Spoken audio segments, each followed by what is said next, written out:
So I've been invited, as Stu said, to talk about the genomics perspective. I don't think I can do that without describing the changing landscape of genomics in the UK, particularly England. So NHS England undertook a reconfiguration of genomics in 2018. And at that stage, the idea was that we would be able to deliver a consistent and equitable access to genomic medicine for the country's entire 55 million population. And this would be delivered through a new national infrastructure that was coordinated through 7 GLHs, genomic laboratory hubs, and they would have nationally agreed common specifications, standards, and protocols. So at the heart would be the National Genomic Test Directory, and this would specify tests that would be commissioned by NHS England for particular clinical indications. And they would describe the technology by which they were available and the patients who would be eligible to access a test. So this would include access to a full range of genomic testing, from single gene to whole genome sequencing, but with a sort of push to consolidate where consolidation was actually beneficial to the patient. So this, as I say, happened in 2018, and we're currently going through a re-procurement process. So for the second round of what we're now going to be calling the Genomics Medicine Services, GMS, which is due to start in April 2026. So this brings with it some huge benefits: the consistency and equitability for patients, and indeed the fact that these are paid for tests. We had a very mixed economy before this, where a number of tests actually had to be bought as a private test in the UK. And so there are, true benefits to the system, but it does add some complications, and indeed compromises are required, as Tom alluded to earlier in his talk. So there is an extensive cancer genomics testing, and this is working on a multimodal approach. So I've kind of split this into germline testing, focused rapid testing, and then whole genome sequencing. So the germline testing really isn't the focus of this talk, although it does touch on, or has been touched on a couple of times during the previous talks. And this could be that sort of early cancer detection or monitoring or pharmacogenomics that we have touched on. But moving on to the sort of focused rapid testing, you can see the technology evolution that's happening here. So the aim would be to generate rapid test results where a rapid diagnosis is required. So that the FISH test, or the individual test where you need that to make a rapid treatment determination, would stay. But there is a shift towards much more comprehensive next-gen sequencing panel testing. So this is a move from single sequential tests, which can take a number of weeks to come through, to much more comprehensive panels that cover large numbers of genes and offer actually a much better service to our patients. These do need to meet defined and nationally agreed turnaround times, and Tom showed you some of those on his slides earlier. And it would also enable early identification of patients who would be eligible for clinical trials in some circumstances. So there's also the provision of multiple testing strategies to cover additional diagnostic and follow-up requirements. So that might include MRD testing, the measurable residual disease testing, long-read sequencing, RNA fusion panels sequencing, and then potentially in the future cell-free DNA testing too. So whole genome sequencing has been available since the inception of the GLHs. It came just slightly after for HEMONC, so I think we offered our first testing in early 2020. And so the whole genome sequencing covers 157 clinical indications. There are 46 pediatric cancers, 31 neurological cancers, 49 sarcomas and 3 solid tumours, but that includes 48 different clinical indications within the hem-onc realm. So WGS actually offers the opportunity for one test to offer the full range of genomic changes. So it provides results on your small nucleotide variants, your copy number variants, and your structural variants, which up until now has required multiple different genomic tests to give that information. It does currently require a tumour and a germline sample, so 2 samples need to be provided, and it also provides that germline variant status, because if you've got that germline there. Currently, the turnaround time for whole genome sequencing is not clinically relevant in my mind.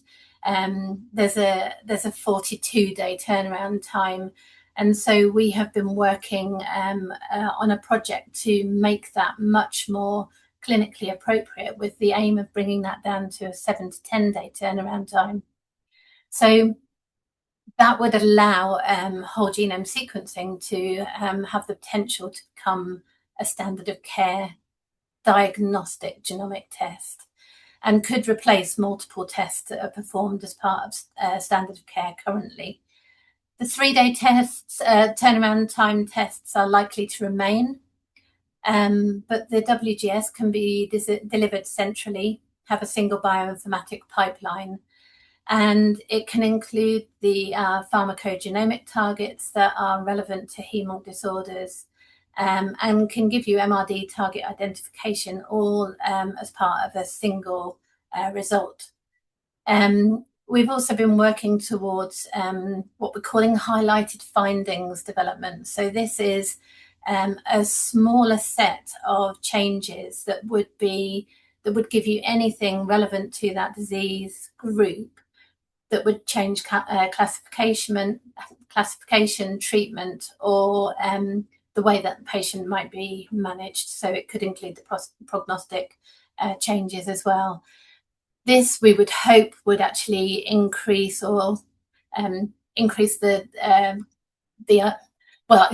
decrease the turnaround time, so that you actually got those results back in a much shorter space of time. So if we look at the utility of genomics, we can see that genomics is now central to many diagnostic and therapy decisions. So from a diagnostic perspective, it can assist with the diagnosis of cancer versus non-cancer. It can define a diagnosis, as Tim mentioned in his talk, and many of the WHO and ICC classifications depend on the molecular criteria. It's useful from a prognostic perspective. It can allow risk stratification, which in turn informs the type or intensity of treatment. And it can be used for the predictive testing. So some targeted drugs are now available depending on the type of change that you have present. There are some known resistance mutations which would also change your treatment. It also covers monitoring. So MRD testing allows early detection of relapse and confirmation of a deep remission. And once you know what your genomic changes are, you can use those as part of that MRD process.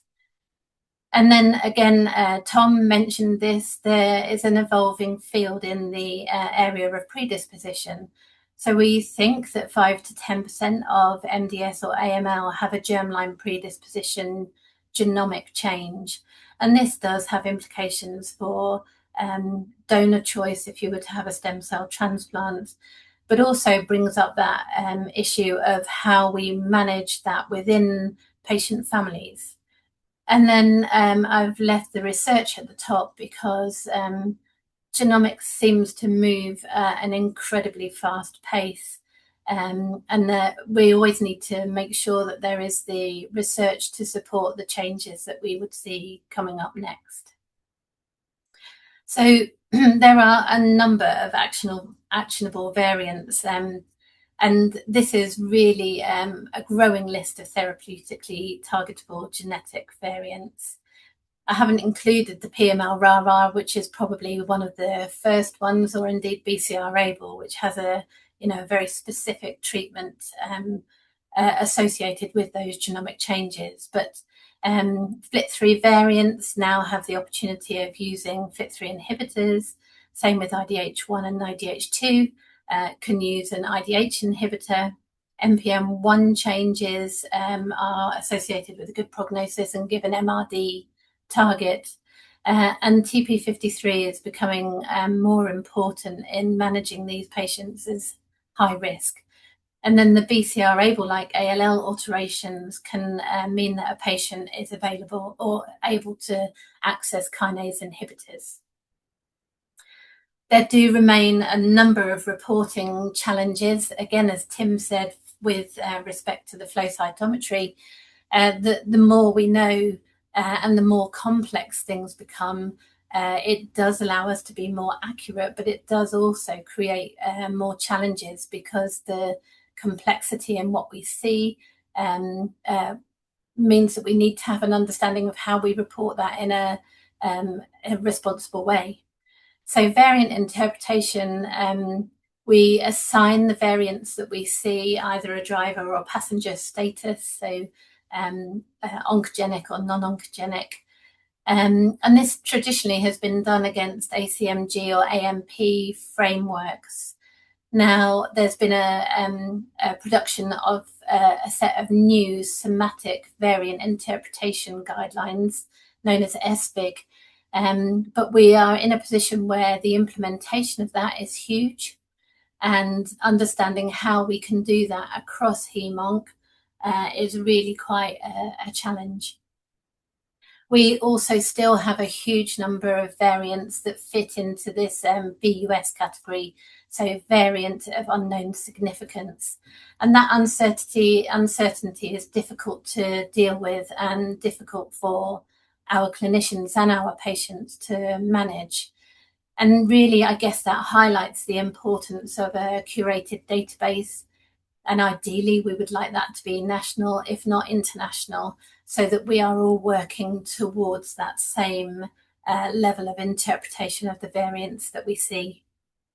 I think both Tim and Tom have touched on the turnaround time pressures, and we really do need to understand when a rapid result is required. For some of the large panels and for whole genome sequencing, the capacity and throughput make a difference to those turnaround times.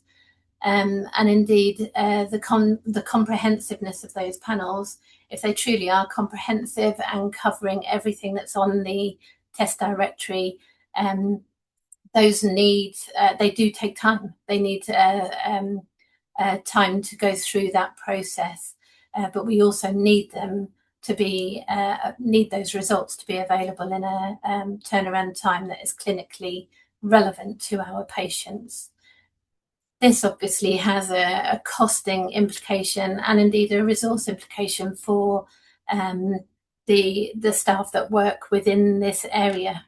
And I think that workforce issue is the same across flow cytometry and indeed Tom's area, so the haematologists. Getting enough clinical scientists or BMSs into those roles is a challenge for us at the moment. So I think all of us have touched on the SIH-MDSs and that multidisciplinary input. I've been asked to give the genomics perspective, but genomics remains one of multiple requirements required for that accurate and integrated diagnoses. So it has to be part of an SIH-MDS setup with histology, immunohistochemistry, that clinical review, morphology, immunophenotyping, and an MDT. And we have a number of SIH-MDSs across England that all work in slightly different ways. But as Tim said, each discipline can support each other in that final diagnosis.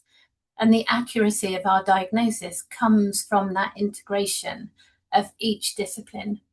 The communication is key, and the SIH-MDS working style is ideal for that. I work in an SIH-MDS based in Leeds, and the idea of having everybody that is required for that diagnosis and reporting process being on a single site is just the best way of working.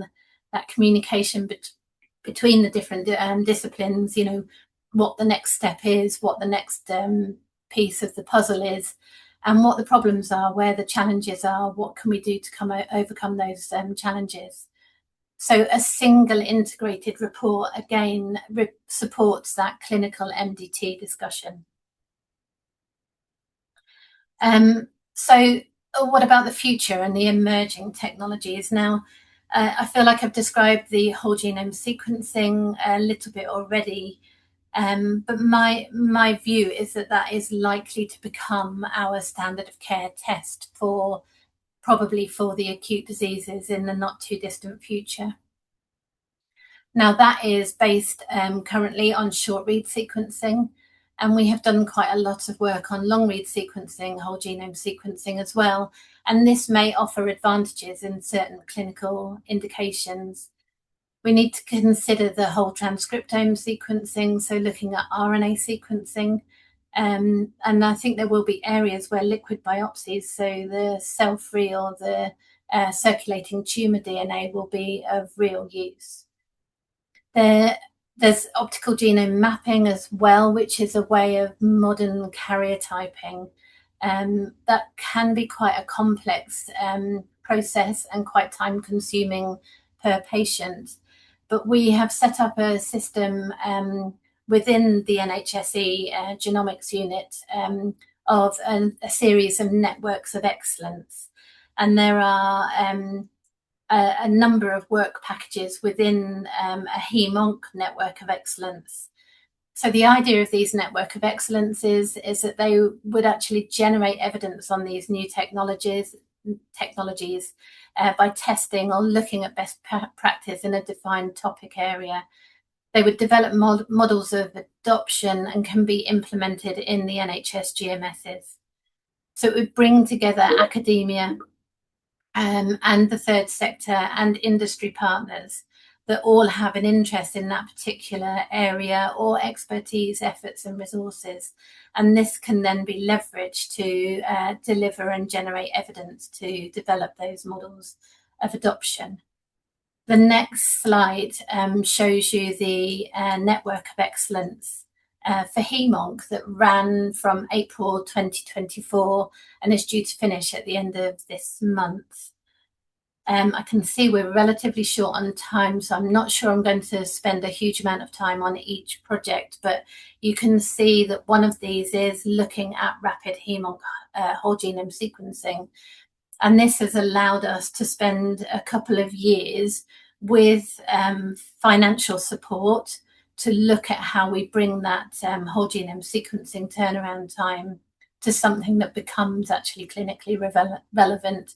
So we've looked up how we can get the SIH-MDSs or the genomics labs to actually send their samples straight to the sequencing lab. Currently, there's quite a convoluted process to get those samples to Illumina, which is where the sequencing is done currently. We have looked at what we're calling domain 0, or this highlighted findings, where we think it will really speed up analysis. And we've looked at pathways that would allow you to send your tumour first without the need for a skin biopsy up front, if that would suit people better. There are further phases that would explore local pipelines or RNA sequencing and long read sequencing as well. So some of the other work packages are looking at comprehensive myeloma testing, CHIP and CCUS testing, and then precision medicine pathways in lymphoma, monitoring of CAR-T, and then telomeropathy testing. So all of the work packages were designed to fill either a gap in provision from the NHS England GU, or an area where we could see that a new technology would be a better way of delivering that process. We have been lucky enough to receive funding for a second 2 years, so starting in April 26 through to April 28. And these are the work packages, some of them extensions to current ones, but I'm not going to go through those right now because of the time. So I think with respect to the relevance of the changes that the UK NEQUEST team have described, they are reflecting the current diagnostic pathways, but they're also future-proofing for the changes that we are expecting in those diagnostic pathway changes for the future. It supports case diversity, it offers greater educational value, and the molecular integration is crucial, but remains part of a multidisciplinary process. So in summary, we've discussed that changing landscape of genomics and a rapid technological evolution as well. So genomics is essential to modern leukemia diagnosis, and it's used in diagnosis, prognostication, treatment choices, and then actionable variants can determine targeted therapies, and it can be used for measurable residual disease monitoring. I've described some of the reporting challenges, the variant analysis, the resource implications, and the turnaround times. But there's a recognition that genomics is just part of that integrated process, and that this is a critical requirement. So genomics remains a single part of that integrated SIH-MDS process. And then I've touched on the future technologies and the networks of excellence within HemOnc, and described how the UK NEQUEST LI changes are aligned to current practice. I'll stop there. Thank you ever so much, Polly. That was fantastic. I'm really excited to hear about the development of the networks of excellence. They've been a sort of boom for us as EQA providers. I think often new tests come online in quite a haphazard manner, but to be able to, as an EQA provider, understand when those tests are coming online, what they're gonna look like, and with all the different stakeholders present at those meetings is really helpful for us in terms of providing the relevant EQA. We've had loads of questions. We've got about 5 minutes left, so we'll see how many we can get through. There's a lot relating to MRD and whole genome sequencing. So we'll start with this question from Kevin Roth. Regarding NGS-based MRD testing, I understand that physicians would love to have genetic MRD markers for every patient. However, for laboratories, NGS-based MRD is rather unattractive because of high reagent costs, especially if we want to have meaningful sequencing depth and sensitivities that are actually useful for MRD. What's your opinion on this? That's a really interesting question and not a straightforward one to answer. So a lot of MRD technology is not currently next-gen sequencing based.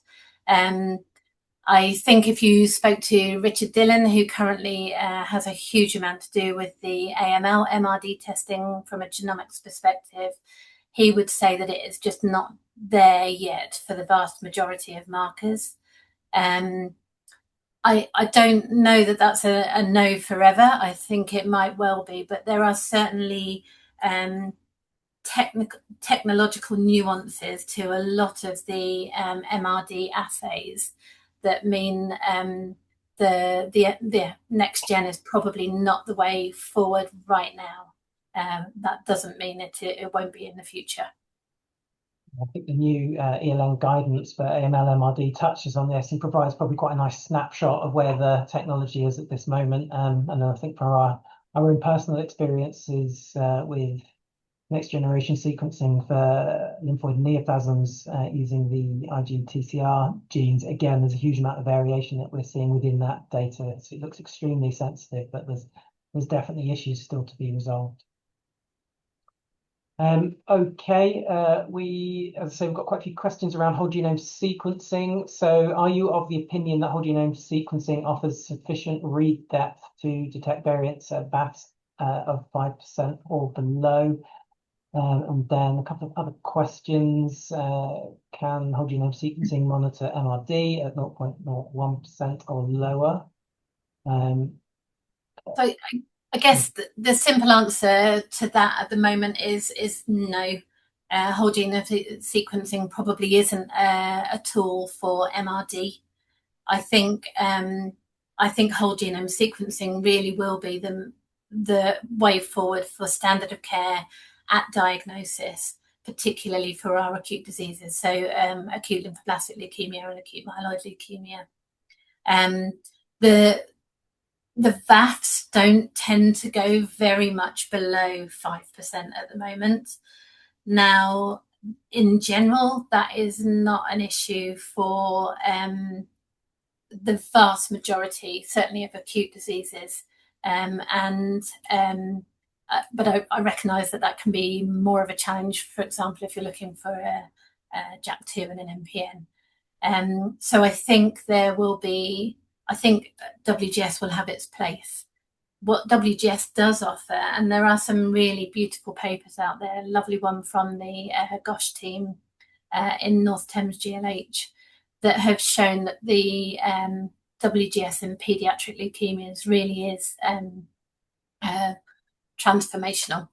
And it's able to pick up some variants that you don't pick up on standard of care testing currently, the DUX4 rearrangements being one of those. So I think there are real benefits to be had in particular disease cohorts or patient cohorts, and paediatric ALL is probably one of those. I think it's a mistake to think that WGS will replace everything, because those follow-on testings where you're looking for minimal residual disease or sequential testing, like the chimerism type of things, where you need to see that pattern over time, it's unlikely that they will be replaced in my mind. We've got probably the gold standard test for those. Fantastic.